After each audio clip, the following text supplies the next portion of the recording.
it is Lou. Welcome back to my channel, or welcome if you are new here. I've had my fair share of online budolls in the past. May it be haul video or recommendation video or unboxing video, there was a phase in my life, most likely no mga pandemic time, that I was spending 10,000 pesos and above monthly on online shopping just to give you guys product reviews, product recommendations, or just to make those kinds of videos. But now that it's 2023, I am done buying worthless things and recommending it to you. So for this video, we'll be talking about the things that you may consider the next time that you want to check out that item that you've been eyeing on and maybe save you from an online budol. Never buy on first sight. Always look for reviews, and as much as possible, maghanap ka ng negative reviews about the product. This will save you from regretting your purchase in the first place. There are a lot of platforms online where you can check reviews, hindi lang YouTube. You can also find it on TikTok, Facebook, blogs. Blogs are a lifesaver. Until now, nagbabasa pa rin ako ng blogs about skincare and makeup. You can also check out Reddit, depende sa item that you want to check out, but yeah, maraming available reviews online. Number 2, ask yourself if you need it or you just want it. Do you need it in your life? Will this product make your life easier? Or do you want to buy it just because it's pretty and meron yung mga friends mo nitong item na to and ayaw mong ma-FOMO? This is very cliche, but asking yourself this question will lead you to my tip number 3. Maybe it can wait for another sale. Waiting for the next sale date will give you time to think about this purchase. Actually, this is what I do now. When I open my shopping apps, hindi ko sila ino-open every sale day para hindi ako ma-pressure na kailangan ko mag-check out kasi hanggang ngayon lang yung sale. I will add to cart all the items that I wanna buy and then I will wait for the next sale. And most of the time, nakakalimutan ko na meron akong kailangang i-check out. Tipid tips. Number 4, simply don't open your apps or just uninstall it if you can. I actually uninstalled a lot of shopping apps, but I can't really get rid of Shopee and Lazada kasi meron kaming online business, so I check my business then. Pero pag sale talaga, actually, napipigilan ko na yung sarili ko. Or hindi sa pinipigilan ko yung sarili ko, pero wala na sa isip ko na every sale, uy, tutu ngayon, kailangan ko mag-check ng Shopee para makapag-check out. Wala na akong ganon. Wait lang, yung laundry ko. Tip number 5, change your perspective about sale. Actually, I just want to share with you some personal realizations. Arte! This is something that I've been thinking about regarding sale days. If I want to buy something and I think I really need it, like I feel like need ko talaga sa buhay ko, I will not wait for the sale. I will check it out right away. Even without discounts kasi I know that it's a need. On the other hand, if I want to buy something and I know that I can wait for another sale, hindi ko muna siya i-check out. And as I've told you earlier, kapag may mga ganong things na nilileft ko lang sa cart ko, hindi ko chine-check out agad, nakakalimutan ko na sila. At kung bubuksan ko man yung app ko sa sale date or kung kailan ko man buksan yung app ko, makita ko yung cart and hindi ko na siya kailangan. Impulsive buyer kasi ako. Sa totoo lang, ayun talaga yung problem ko in my life. And for years, I thought na kapag stress ako, yung therapy ko ay retail therapy. Pero it turns out, kailangan ko lang ng dogs in my life. So ayun, sa part na yun, medyo nag-i-improve na ako na hindi na ako impulse buyer and hindi na ako nagre-retail therapy. So if you're gonna think about it, buying the item nang hindi siya naka-sale means mapapamahal ako. Diba? Kasi nga hindi siya naka-discount. But, looking at it, generally, pagdating sa shopping expenses ko, from 10,000 pesos nung 2020, 2021, from 10,000 pesos per month to January 2023 na 170 pesos lang ang nagastos ko for shopping.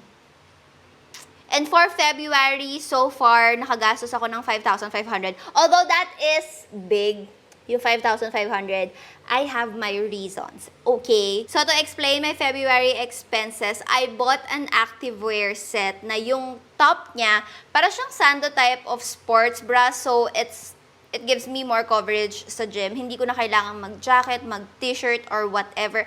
Basta I feel more comfortable nung sinuot ko siya and maganda rin yung fit niya sa akin. And yung ka-partner niya, it's a skirt. Short plus skirt in one. So, I can use this kapag gusto ko mag-gym nang meron ako para hindi siya uncomfy kapag naka-leggings. Ang uncomfy kasi for me kapag meron ako tapos naka-leggings ako.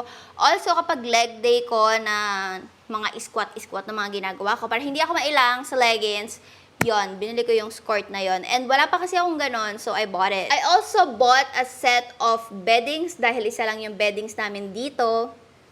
Of course, para may kapalitan kami. And I bought a Valentine's gift for my boyfriend and for Mami Lulu. So, all of these purchases ay hindi impulse buy. Lahat ng purchases ko, although mahal siya, it was napag-isipang mabuti. Hindi ko alam yung English doon. Nawala yung train of thought ko pagdating sa English. But, napag-isipan yon, hindi siya impulse buy. So, everything that I bought for February so far are all needs. And these items, I can really use talaga for a long time. Like yung activewear, ilang years akong nakakagamit na activewear na hindi pa sila nasisira hanggang ngayon. Also, yung beddings, sobrang tagal ko rin magagamit yon. And yung gift na binigay ko was super appreciated. So, no regrets for me. Although mahal yon, 5,500, no regrets on my part. Tip number 6, find creators that you believe in. Ever since Budolls became a thing, there are a lot of unboxing, there are a lot of haul videos, but not enough review videos. Creators will tell you na you should buy this kahit na first time pa lang nila ginagamit. I admit, ganun din ako before, pero ngayon na-realize ko na I'm a changed person, so I'm not gonna do it na ngayon. Ever since nagkaroon ako ng house, I'm more responsible.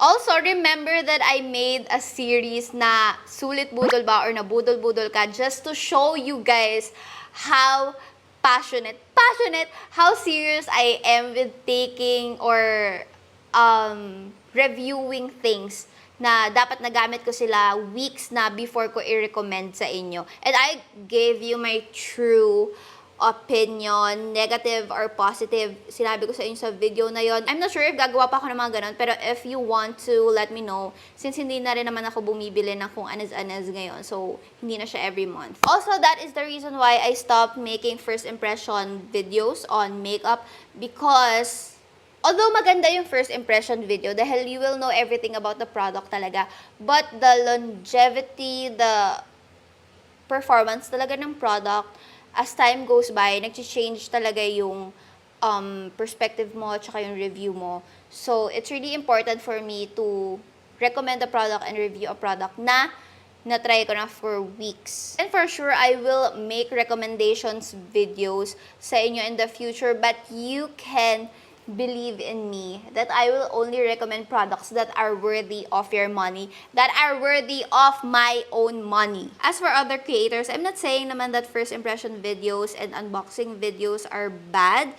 It's just that you have to have more insight about the product after using it for a few days, for a few weeks. And okay din naman yung, and as I've said, okay din yung first impression kasi malalaman mo everything about the product packaging, kung ilang ml, kung ano yung mga ingredients, mga ganon. But as a consumer, ikaw na nanonood ka ng video na yon, never rely fully on first impression videos. Okay? Kung may magustuhan ka bang product sa first impression video na napanood mo, maghanap ka pa ng ibang reviews pa online. You can take that one video as a review, okay? That's your foundation, pero maghanap ka pa ng madaming videos pa before ka mag-purchase.